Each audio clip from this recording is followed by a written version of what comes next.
अवधान किसी आपण को आमे आपण इलेक्शन पूर्व आपण कहले कि रास्ता रोकिबार तो आरस कोन बाला आरस करे मध्ये आ करजम भी तो हां गुहारी परिवार अछि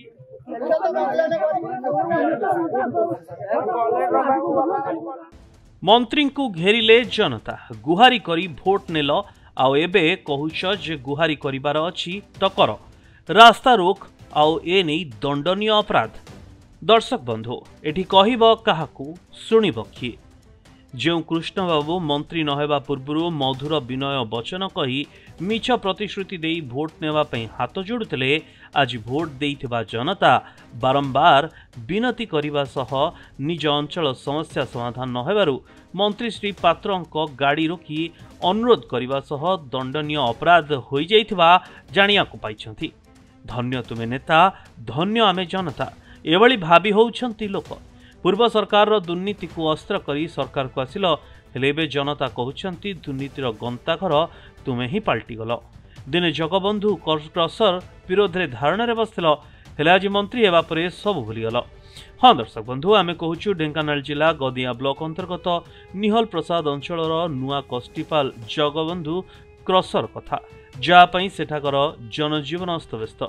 इलिगाल ब्लास्टिंग पाई 5 खंड मौज घर फाटी आँ करुच्छे आते अभियोग कले भी कई शुणुना गाँ गहलीर सिंगल रास्तार बड़ बड़ हाइवा गाड़ी चली अकाल केते निरीह जीवन जाउछि आदिवासी जमी जमा माड़ी बसछि जगबंधु क्रसर आ पैसा खाई समस्ते चुप हेबे एने प्रश्न करिसेंती साधारण जनता। तेबे देखा बाकी रहिला जनशुणाणी अभियोग करने को आसथिबा मंत्री महोदय से अंचलर मूल समस्या जगबंधु क्रसर आउ बिल सदृश रास्ता घाटर समस्या को केबे समाधान करी जनता प्रिय पात्र पलटिछंती। अवधान किसी आपण को आमे आपण इलेक्शन पूर्व आपण कहले कि रास्ता रोकिबार तो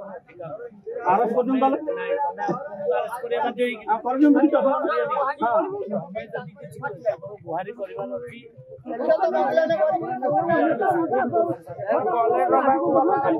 आगे आपण बहुत काम करी हमें करजम ना रबाई पटन रबाई आपण केते कम करछ आमे जानिछु ना आपण कई जानिछु रास्ता रोनु माने आमे जहा को कहि दिलु आपण नै आमे वोट दला हम दुख हम भाई सुनिबे